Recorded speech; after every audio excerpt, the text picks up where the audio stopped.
арогантные русы не причу српски. Имам некие комментарии, да, вы пишете, что руси живуть тут 3-4 години і još uvijek не причу српски, і ви сте у праву, да то ні лепо, ні добро, због, що ми смо у вашій землі, ми можемо да pričamo ваш язик. То правильно. Але руси nisu arogantni, samo teško im ide srpski. I imamo dva glavnih razloga za to. Želim vam da objasnim da malo možda razumete, to nije opravdanje, ali ima nešto.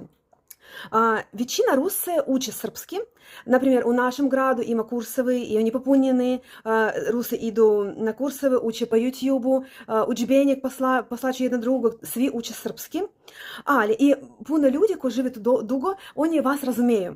Rusi razumiju srpski posle par godina, zbog toga što naučili već, ali oni ne smiju da pričaju.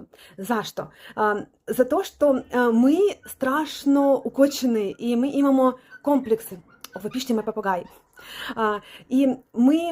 I kad znamo kako da odgovorimo, mi plašimo se, a možda ja sad govorim grešku, možda zvučim glupo, ili oni smeju se nada mnom, ili oj, bolje da čutim. I mi u Sovjetskom Союзу živjeli, tam bilo strašno jako čuti i odgovori samo ako te pitaju.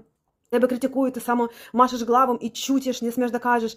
І то ж міленіали, що наше, як це покоління, наш узраст, да, дошов, ми ж імаємо то воспитання і плашимо все. Ми ові держави із Совєтського Союзу, свої волі да критикують страшно.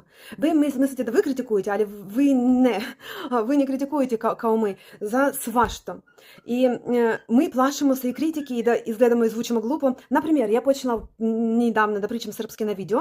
Ви sve podržavate, da, ja znam da ja govorim, moj naglasak užasni, ja imam puno greške, a ви podržavate. Imamo stotine komentarije i samo jedan был не критикующий, а поправляя мене. И знаете, какой это был? Рус. Sigurno Rus. Još, na primjer, drugarica ide na kursove, ove Rusi što uče srpski, i govori da ima dve žene ruskinje koje uvijek tebe ispravljaju, kritikuju. I to nije učiteljica. I govori da zbog njih plašiš se da odgovoriš nešto. Ti tražiš da učiteljica te popravi. Učiteljica ne popravlja možda zato što moraš da pričaš, da ne prestaneš da probaš. Tako je. Ovo je prvi razlog. Ali sad puno Rusi pokušavaju, mi smo shvatili kako vi slobodno opušteni, kako vi podržavate, neće osуждate i neki već probaju da govori, ali treba nam vreme zbog ovih naših kompleksa. I drugi razlog, Rusi teško im idu jezice, zbog toga što mi не навикли da učimo strani jezik. U školi imamo engleski, ali posle školi, naša generacija, posle školi mi smijemo se, samo znaju da govori по-англійському London is the capital of Great Britain.